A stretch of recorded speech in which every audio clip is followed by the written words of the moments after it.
obviously have people on this panel from a number of different verticals and fields.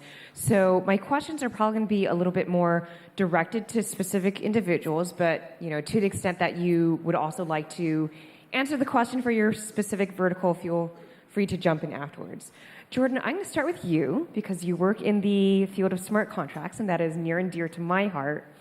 For the audience that might not know that much about smart contracts, or even contracts in general, what are the problems with traditional contracts today? Why are smart contracts better? And then why specifically is Qtum,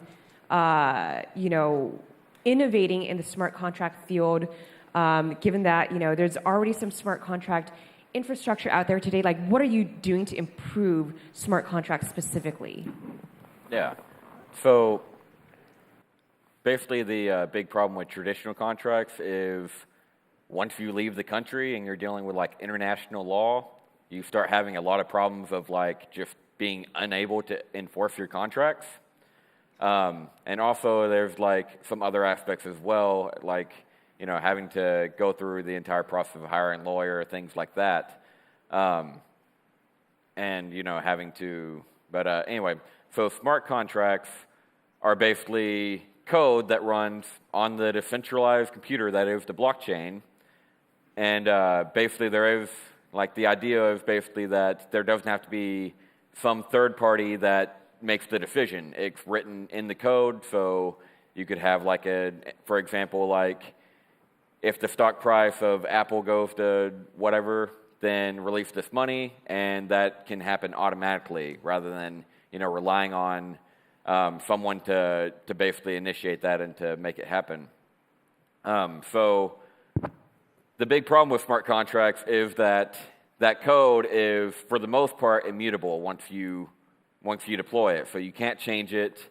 If it has a bug, it's probably, you can't easily fix it. And so the big thing is that you have to basically audit your smart contract code, make sure it's all secure before deploying it, and that's like a huge hassle, a huge time sink, and also it's not perfect because, we all know what happened with the parity multisig hack, and that was like parity themselves. So it's definitely still a young space that we're still, learning that, programmers are still not perfect. And so what is Qtum doing to fix all this?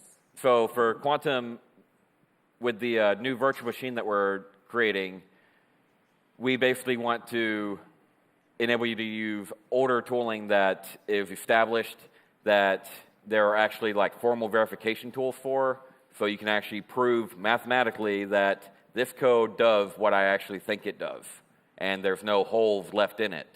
And you're using more stable tooling and workflows to also facilitate that. Great. Matan, let's turn to you for a second. So, you presented on the topic of governance, and governance, I think, is an issue that human beings have been trying to solve for millennia.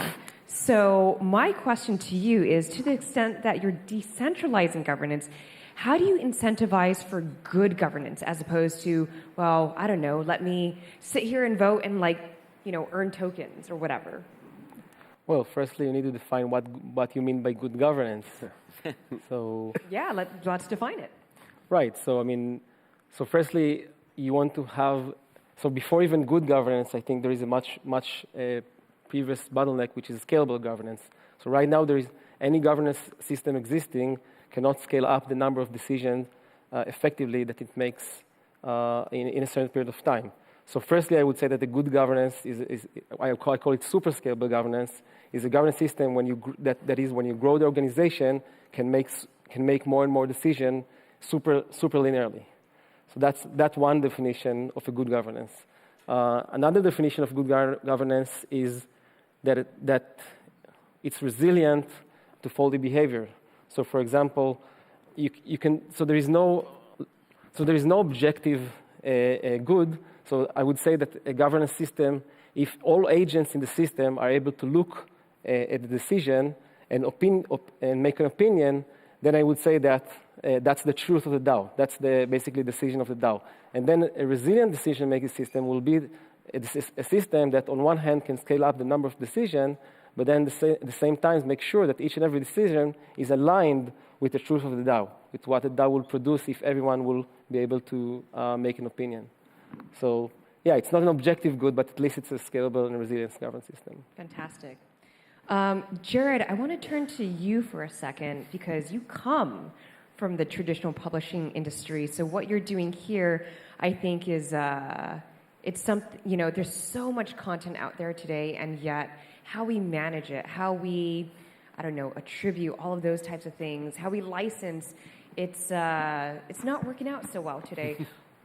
You know, we saw what you're doing with your project. Now, where do you want to see blockchain and the publishing industry in 5 years? How would this have changed publishing? Yeah, so I think it's extremely controversial to say to journalist communities, but we're not in a journalist community right now, so I could say it without fear of you know, getting something thrown at me. But I think that you're seeing a huge split in the media space right now where a lot of it is driven by how they make money and how they could fuel that creation, and there's a lot of doubling down on subscription type modeling and loyalty type modeling because ads have become problematic, not just in the sense of ad blocking, but also in the sense of advertisers seeing the value in what they're doing when it comes to publishers versus what they could do with a Google and a Facebook, or what they call the duopoly.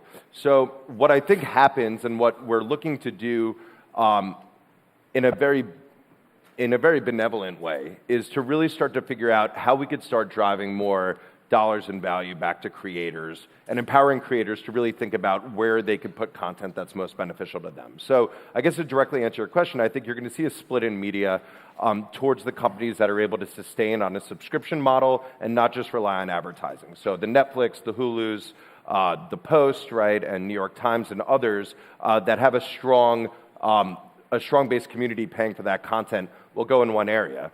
And I think you'll see the Voxes and Vices and Mike and other type media companies, Huffington Post, BuzzFeeds, start to teeter off because creators within a kind of model like Po.et and other decentralized platforms for creators, it starts to empower those creators to take advantage of the audiences that they've created on Twitter or Medium or newsletters and so forth, and may not see a direct value in creating their content for these other media companies that don't have the ethics and subscriptions and modelings that, you know, these core companies have. So that's where I think you start to see a split of if you deliver the tools in a very smart system that allows them to create content on their own and allows them to be able to distribute and get the benefits of that, then where do you see the role of media companies and advertisers and so forth? And I see you kind of turn the model upside down and shake it, and we get to a better place than we are today, ideally. Fantastic. Sonny, let's turn to you for a second. When it comes to payment processing, it seems like what you're doing is going to be especially important in, for example, developing countries where payment processing is you know, very challenged. At the same time, we have this existing legal paradigm of like AML, KYC, money laundering, all of these things. How do you see all of this fitting in together? Are companies like yours just, you know, charging forward and ignoring that part, or do you feel like there's going to be some sort of convergence of, you know, the Bitcoin industry and you know, the legal regulatory regimes that exist today? Yeah, so great question. And so at BitPay, we've been actually working with the regulators to make sure we provide proper AML and KYC. So our former chief of compliance officer, he formerly ran AML at Visa. So he came in and structured our AML and KYC process so we don't do a lot of high-risk verticals, actually. So when someone signs up with us, whether it be a Microsoft or TEDstshirts.com, we actually put them through an AML KYC policy to make sure they got all their checks in place and all that. So that's kind of how we handle the KYC and AML.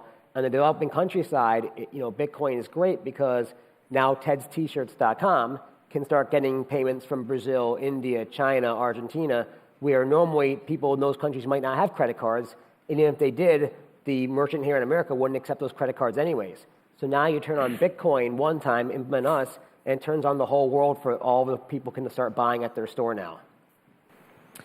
Saransh, I have a question for you. It's a little bit less about your company, but more so about energy and the blockchain industry in general. You know, I think, you know, you acknowledged in your presentation, you know, Bitcoin mining is incredibly energy intensive. At the same time, in this industry, you see people flying from country to country, like literally, it's like a global roadshow. And so sometimes I kind of wonder, you know, everyone is saying, you know, blockchain for good, blockchain's going to change everything for good, and yet from an energy perspective, I find that very problematic. Do you have comments on that? Yeah, you know, Bitcoin is a brand, and it's a very successful brand. When you have new entrants into a marketplace, which is so full of protocols and code and mathematics and complexities, the newbies entering this industry are going to be petrified by all these protocols. So human behavior by default will, you know, lean towards Bitcoin. The problem is there isn't enough awareness out there in regards to this energy consumption, and all those block confirmations that are happening, all those block confirmations that are processing all those algorithms, they consume electricity. You know, there really is, either you lean on the current energy grid and usurp that electricity to, you know, fuel your needs. A problem is our global energy gap at the moment is 40%. So the world is already inefficient energy-wise. On top of that, blockchain, which is the next coming, is imposing its burden upon that. It's almost like a crater waiting to happen. But I mean, I don't think you can underestimate the value of consuming that energy. I think it's very similar in your industry, where you're seeing advertisement going from traditional hands into the new age of blockchain. And I think that what you're seeing really, what appears to be inevitably, Bitcoin's energy consumption is going to level off, right? I mean, hopefully. Well, of course. But what if everyone's jumping on board? Well, at some point it'll become unprofitable for them, so they'll back off. Basically, the only amount of security we're going to need, the only amount of electricity we need to consume, is the amount it's going to take in order for us to do a transaction of a certain value. Let me ask you this. If you don't have proof of work, you can't have immutability. What if Bitcoin triggers an energy arms race, whereby what other if it power doesn't? plants What if start it helps? to enter? What if it helps the energy problem? Matter of fact, our CTO, Maxwell Sanchez, is speaking tomorrow about this very issue. I don't want to steal his thunder. I highly advise that if you're interested in this issue about Bitcoin and energy consumption, you have to check out Maxwell Sanchez, CTO of VeriBlock. He's a brilliant young mind. He's an up-and-comer. I think you're going to hear a lot more about this guy. So check out his presentation tomorrow. Little self-plug, but it's exactly on this issue. And I think if people start to understand it at a different level, we're going to see a new awareness, and we're going to see how Bitcoin is really efficient. All right, and a little controversy at the very end. Definitely touch base, man. Right, because I you. still like what you're doing with the Green Initiative, so I still think they come together. Sure. All right, well, that's pretty much all the time we have. Thank you so much to our panelists for joining us, and good luck in creating new paradigms in your industry.